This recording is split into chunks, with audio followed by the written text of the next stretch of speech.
존경하는 박병석 국회의장님, 그리고 여러 선배 동료 의원 여러분, 충북 증평 진천 음성을 지역구로 두고 있는 임호선 의원입니다. 늦은 시간까지 좌장에서 필리버스터 무제한 토론 경청해 주셔서 너무너무 감사드립니다. 그리고 오늘 이 토론에 발언권을 허용해 주셔서 감사드립니다. 앞서 여러 의원님들이 말씀하셨는데 저는 개인적으로 이 필리버스터 토론을 들으면서 과연 지금 우리 의원님들이 모니터 앞에 놓여 있는 이 법안을 두고 이렇게까지 저희가 대립하고 또 무제한 토론까지 벌여야 하는 것인지 다시 생각을 하게 됩니다. 잘 아시다시피 애초에 저희 당에서 추진하려고 했던 그 법안하고 지금 모니터에 떠 있는 법안하고는 내용이 많이 다르기 때문입니다. 검수완박법이라고 이야기하지만 검수완박법 자체가 아니라고 하는 것은 아마 이 자리에 계신 우리 여당 의원님들 뿐만 아니라 야당 의원님들도 공감을 하실 것입니다. 잘 아시다시피 이 법안에 대해서는 여야의 의견을 조율해서 의장님께서 중재안을 내셨습니다. 중재안도 독단적으로 의장님이 내신 것이 아니라 여야 원내대표께서 함께 자리해서 회동을 통해 마련된 겁니다. 원내대표님들도 합의하셨고 양당 의원총회에서 추인받았습니다. 그 추인도 저희 여당보다 야당 의원님들이 먼저 해주셨습니다. 그렇지 않습니까? 이뿐만이 아닙니다. 새 정부 출범을 준비하는 인수위원회에서 이 합의에 대해서 환영하는 논평을 냈습니다. 기억하실 겁니다. 아마 모든 의원님들이 이제 조문만 성안하면 되는구나 이렇게 생각했습니다. 저 역시 마찬가지였습니다. 그런데 하루아침에 바뀌었습니다. 주말 도대체 무슨 일이 벌어진 걸까요? 야당 당대표께서 갑자기 중재안을 파기하겠다고 SNS에 올렸습니다. 한동훈 법무부 장관 후보자하고 논의했다고 했습니다. 국회의장님이 발의하셨고, 아니 의장님의 중재안이고 여야 대표가 합의했고 또 의원총회에서 추인된 안건 이렇게 하루아침에 손바닥 뒤집어도 되는 겁니까? 그런데 무슨 필리버스터입니까? 저는 정치적 상황이 바뀐 게 없다고 생각하는데 그렇지 않습니까? 존경하는 권성동 원내대표께서 그저께 필리버스터 하시는 거를 들었습니다. 중재안의 법적 근거 위에서 이런 말씀을 하셨습니다. 중재안의 법적 근거 위에서 새 정부의 헌법 소의지가 결합하면 검수완박 시도를 일정 부분 막아낼 수 있다는 생각으로 협상에 임했다. 이런 요지의 말씀이셨습니다. 또 이런 말씀도 하셨습니다. 인기 있는 정치보다는 책임 있는 정치를 하겠다는 나름의 결단이었다. 이런 말씀도 하셨습니다. 합의 파기 이유에 대해서도 여러 말씀을 하셨습니다. 중재안은 국민의 동의를 얻지 못했다. 국민이 원하지 않는다면 협상은 원점에서 다시 검토돼야 된다. 국민이 질책하면 사과해야 된다. 이게 책임 있는 정치다. 이렇게 하셨습니다. 또 이런 말씀도 하셨습니다. 정치인의 약속보다 국민과의 약속이 더 무거운 거다. 만약 정치인의 약속과 국민의 약속, 이 두 약속이 충돌을 하면 우리는 국민의 약속을 선택해야 된다. 이것이 정치인의 의무이자 정치인의 숙명이다. 저는 이 말씀을 들으면서 중진위원다운 어떤 무게감 이런 것들이 와 닿았습니다. 그러실 수 있겠구나. 아마 비슷한 느낌 받으신 의원님들 한두 분이 아니실 겁니다. 그런데 다시 생각해 봤습니다. 그렇다면 도대체 대의민주주의라는 게 뭘까? 의원님 한 분 한 분은 적어도 자기 지역구의 민심을 대표하는 대변인 아니십니까? 민심을 대표하고 계시지 않습니까? 뭐 헌법기관이니 아니니 따지기 전에 그렇지 않습니까?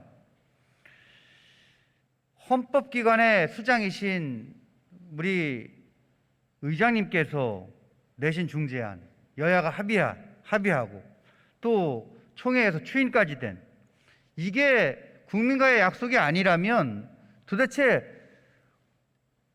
권성동 원내대표께서 말씀하시는 국민의 동의를 얻지 못한 중재안이 또 있다는 얘기입니까? 국민의 약속을 정치인의 약속과 구분한다면 앞으로 여야 합의가 어떤 의미를 가질까? 대의민주주의라는 게 도대체 무엇일까? 근본적인 회의를 갖게 하는데 의원님들은 그런 생각 안 드셨습니까? 그러니까 고함이 나오는 겁니다. 여야 의원님들 의원총회에서 추인까지 거친 안, 원내 양당 원내 대표님들께서 합의된 안을 국민과의 약속과 다르다고 깬다면 앞으로 어떻게 의정을 이끌고 나가실지 저같이 초선한테 좀 가르쳐 주셨으면 좋겠습니다. 아니, 원내 대표님들 앞으로 어떠한 합의를 한다 하더라도 그렇게 하루아침에 국민들의 약속과 다르기 때문에 지키지 못하겠다라고 하면 안 지켜도 되는 겁니까? 그건 아니지 않습니까? 저는 이 사실을 이렇게 말씀드리고 싶습니다. 정치인의 약속과 국민의 약속이 충돌한다. 그런데 국민의 약속을 선택하는 것이 정치다. 그렇게 말씀하시면 이것이야말로 포퓰리즘 정치 아니냐? 그럼 포퓰리즘 정치를 선언하는 거라고 생각하는데 의원님들 그렇게 생각 안 하십니까? 야당 의원님들 늦게까지 너무 고생 많으신데 합의의 정치와 포퓰리즘의 정치가 같은 겁니까? 다른 겁니까? 이거 먼저 저는 여쭙고 말씀을 드리고 싶습니다.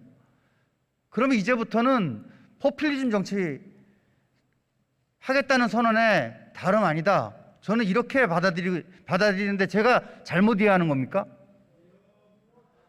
이것이야말로 저는 대한민국 국회가 지켜야 될 가장 기본 중에 기본이 아닐까 생각을 합니다. 정말 지켜야 될 가장 중요한 약속은 대통령 후보자의 아마 공약일 겁니다. 그게 제일 중요한 국민과의 약속일 겁니다. 제가 수사권 조정과 관련해서 국민과의 약속이 어땠는지 한번 말씀드려 보겠습니다.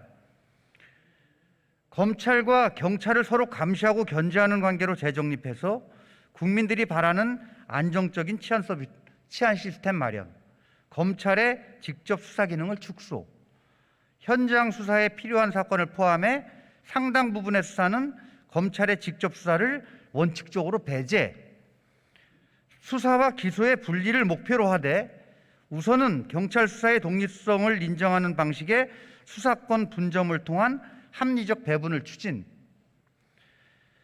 지금 우리가 추진하고 있는 방향과 일치하지 않습니까? 이게 누구의 약속인지 아십니까? 18대 대통령으로 당선된 박근혜 후보 대선 공약집 389쪽에 명시하고 있는 내용입니다. 저희 문재인 대통령의 공약은 딱 두 줄이었습니다. 수사권과 기소권을 분리해 검찰과 경찰의 견제와 균형 원리가 제대로 작동되도록 검경 수사권을 조정한다. 검찰은 원칙적으로 기소권과 함께 기소와 공소 유지를 위한 2차적 보충적 수사권을 보유한다. 딱 두 줄이었습니다. 국민과의 약속을 지켜야 되는 그런 차원에서 본다면 박근혜 대통령이 약속했던 이 공약, 한 줄도 지키지 않은 이 공약, 이제라도 먼저 지켜야 한다고 나서야 되는 게 이 자리에 계신 야당 의원님들 입장이셔야 되지 않습니까? 저는 이게 적어도 저희가 이 논의를 시작할 때 짚어봐야 될 가장 중요한 대목이라고 생각을 합니다. 이 사안에 대해서 뭐 여러 가지 논의가 있습니다. 국민투표에 붙여야 되는 거 아니냐 이런 이야기도 합니다. 앞서 존경하는 여러 의원님들이 말씀하셨습니다. 이 사안은 국민투표의 대상도 아니다. 또 헌법 불합치 결정을 받은 국민투표법 자체의 유연성이 해소되지 않았기 때문에 어렵다. 뭐 다들 알고 계신 내용일 겁니다. 이런 점 모르지 않습니다. 그런데 이런 주장이 있다는 것도 아십니까? 과거 오세훈 서울시장 전면 무료급식 여부를 두고 서울시장 직 걸고 주민투표했죠. 그러면 당선자 신분 걸고 주민투표 붙이자 이런 주장도 있습니다. 저 절대 이래서는 안 된다고 봅니다. 국민 통합이 정치의 제1 목적 아니겠습니까? 저희가 국민이 하나 돼야 되지 않습니까? 많은 야당 의원님들이 이 자리에 서셔서 왜 이걸 지금 하느냐 이렇게 말씀들 하십니다. 제가 말씀드리겠습니다. 엊그제 우리 존경하는 김종민 의원께서 지적하신 것처럼 대한민국을 둘로 갈라치기 해놓은 장본인 누구십니까? 대한민국이 정말 비극적인 6.25 전쟁 이후에 나라가 이렇게 0.7% 차이로 두 쪽 난 적이 있었습니까? 윤석열 검찰 들어선 이후에 검찰개혁 이슈로 광화문과 서초동으로 완전히 둘로 쪼개져서 모든 논쟁을 삼키고 있다. 이런 지적을 우리 존경하는 김종민 의원님이 하셨습니다. 공감합니다. 정치적 빙하기가 지금 2년째 계속되고 있습니다. 이제 끝내야 하지 않겠습니까? 새로운 정부가 출범하는 지금 이 시점이야말로 국민을 하나로 통합되기 위해서는 국민을 하나로 통합시키기 위해서는 이제 소모전 끝내고 이 더 이상 검찰 개혁은 민생입니다. 민생이 따로 있고 검찰 개혁이 따로 있는 것이 아닙니다. 잠을 못 이루고 있습니다. 당선인의 입장이나 곧 이제 뭐 며칠 후면 여당 되십니다. 여당이 되실 우리 국민의힘 입장, 오히려 먼저 오랫동안 국민 갈등을 초래해왔고 또 앞으로 어떤 일이 벌어질지 모르지만 크고 작은 어떤 수사 사안이 불거질 때마다 아마 많은 오해들이 국민들에게 생기게 될 겁니다. 그래서는 안 되겠죠. 그렇다면 이런 오해를 불식시키는 차원에서라도 이렇게 말씀하시는 게 순서일 것 같습니다. 이 문제만큼은 지금 임기 내에 지금 정부, 여당, 당신들 책임하에 마무리 지어줄 것을 요청한다. 이것이 저는 곧 이제 여당 되실 의원님들께서 기본적으로 저희들에게 주셔야 될, 주문해 주셔야 될 그런 어떤 정치적인 위치에 계시지 않은가 생각하는데 제가 좀 잘못 생각하는 겁니까?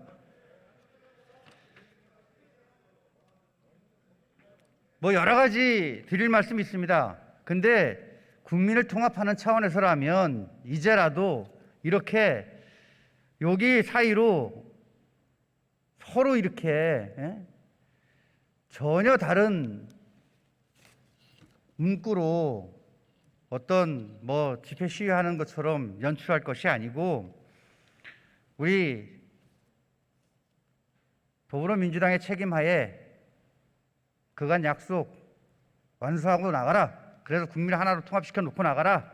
이렇게 말씀해 주시기를 좀 저는 기대를 하겠습니다. 네, 그런 차원으로 이해를 구하겠습니다. 너무 많은 걸 준비를 했는데 앞서 존경하는 김미애 의원님께서 뭐 여러 가지 말씀을 하셨어요. 그 이신청 관련 부분 그 법안에서 고발인을 제외하는 부분이 왜 들어가느냐, 이것만큼은 꼭 다음 주자 올라온 사람이 이야기를 좀 해달라, 이런 말씀하셨는데, 근본적으로는 여야 합의라는 말씀을 먼저 드릴 수밖에 없고요. 그리고 지금 잘 아시다시피 대한민국 고소고발 한 4만 건 정도로 제가 기억을 하는데 나날이 늘고 있습니다. 일본하고 뭐 비교가 안 될 정도로, 정말 고소고발에 치일 정도로 너무 심한 그런 상황에 놓여 있습니다. 그래서 적어도 이의제기 이 부분만큼은 다소 제한을 좀 둘 필요가 있지 않느냐라고 하는데, 여야가 뜻을 모은 것으로 알고 있습니다. 다소 구제 절차에 있어서 미흡한 부분이 있는 것으로 알고 있습니다. 제가 이제 경찰 쪽에 몸을 담았었기 때문에 경찰 쪽에서 확인을 해보니까 경찰 내부 절차로는 수사심의위원회라는 것이 있습니다. 지방경찰청과 경찰청에 두고 있는데요. 이 신청이 받아들여지면 이 불송치 결정을 다시 송치 결정으로 할 수 있는 그런 절차가 있기는 하다고 합니다. 근데 이 수사심의위원회 자체가 법률의 규정을 두고 있지 않고 행정규칙으로 정해져 있기 때문에 이런 부분들도 제가 앞으로 좀 법안을 발의해서 고발인이 정말 그 형사소송 절차에서 불이익을 받는 일이 없도록, 뭐 여야 의원님들끼리 추가적으로 고발인 부분에 대해서 법적인 허점이 있다면 다른 또 발의도 하시겠습니다만, 저는 이런 부분들도 조금 더 확실하게 해서 고발인이 적어도 앞서 정말 안타깝게 생각하신 뭐 장애인이라든지 어린이라든지 아동이라든지 해서 고발에 의존할 수밖에 없는, 그래서 그런 사람들이 불이익을 받거나 피해를 입는 일이 없는 그런 세상을 만들도록 노력하겠다는 말씀을 드리겠습니다. 어디서부터 말씀을 드려야 좋을지 시간을 너무 좁게 주셔가지고, 그 수사권 조정에 대해서 여러 가지 말씀을 주셨습니다.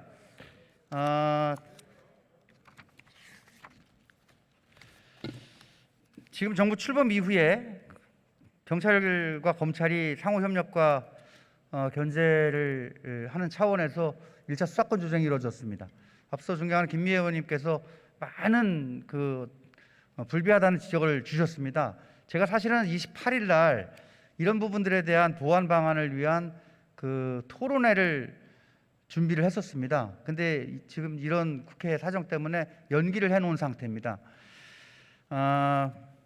단국대학교 법학과 최호진 교수님이 이제 발제문을 해주셨는데, 이분께서도 여러 가지 성과와 또 앞으로 보완돼야 될 점, 이런 부분들을 강조해 주셨습니다.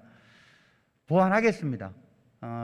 입법적으로 부족한 부분은 보완하고, 또 성과가 있는 부분은 앞으로 경찰 수사가 제대로 자리 잡아서 국민들에게 정말 신뢰받는 그런 경찰이 될 수 있도록 국회에서 뒷받침하겠다는 말씀을 드립니다. 조금만 수사권 개혁의 성과 부분을 조금 들여다보겠습니다. 여러 가지 지적이 계셨는데, 사건의 종결 기간이 늘어져 가지고 국민 불편이 가중되고 있다. 네, 맞습니다. 이런 현상이 빚어지고 있습니다. 근데 이 부분은 과거 검찰이 담당하던 직접 보안 수사가 경찰로 이전된 내용은 잘 아실 겁니다. 그렇기 때문에 일정 부분 수사 기일 증가는 불가피한 부분이 있다. 오히려 자연스럽다. 그런데 이 불송치 사건이 이제 경찰에서 처리를 하기 때문에 검찰을 거치지 않는 그 기간만큼이 단축된 부분이 있습니다. 그게 6일입니다. 그래서 전체적으로는 수사권 조정 전이나 큰 차이가 없다, 이런 말씀을 드리고요. 사건 처리 기간 같은 경우도 또 단순히 이런 사안뿐만 아니라 수사 환경의 변화한 부분이 또 있습니다. 잘 아시다시피 변호인 참여가 실질화되어 있고요. 또 조사 시에 진술 녹음 녹화 같은 것들이 확대가 됐습니다. 그래서 이런 어떤 절차적인 부분도 좀 고려가 돼야 될 부분이 있고요. 검찰의 보안 수사나 재수사 요청이 증가한 것에 대해서도 또 말씀들이 많습니다. 이 보안 수사 요구, 재수사 요청 이런 부분들도 반드시 경찰 수사가 부실하기 때문이다라고만은 보기 어려운 부분이 있습니다. 어떤 이 개혁 법령 시행 이후에 검사가 직접 수사를 하지 않고 보안 수사를 요구하는 그런 공소권자 역할, 경찰에 대한 수사에 대한 통제권자로의 역할을 충실히 하다 보면 보안 수사 요구는 당연히 증가될 수밖에 없는 부분이 있다는 점, 이런 점도 가만히 대줘야 될 걸로 보입니다. 수사권 개혁에 대해서 간략히 그냥 이 정도로만 말씀드리고요. 왜 지금 우리가 검찰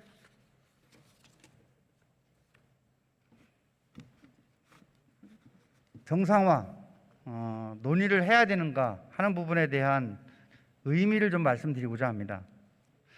권력이 독점되면 그 관련된 독점은 부패하게 마련이다. 역사가 말을 해주고 있습니다. 너무 잘 아실 겁니다. 모든 기관에 적용되는 겁니다. 검찰뿐만이 아닙니다. 경찰도 예외가 아닙니다. 이 권한 가능성을 차단해서 국민의 자유를 두텁게 보장하기 위해 모든 권력이 상호 견제되고 감시돼야 되는 거, 이게 기본 중에 기본입니다. 과거 70년 동안 검찰의 과도한 특권, 기득권, 이건 과거형이 아니라 현재 진행형입니다. 그렇다면 이거를 이모선 의원님, 미래 진행형으로 이모선 의원님, 네? 토론을 멈춰 주시기 바랍니다.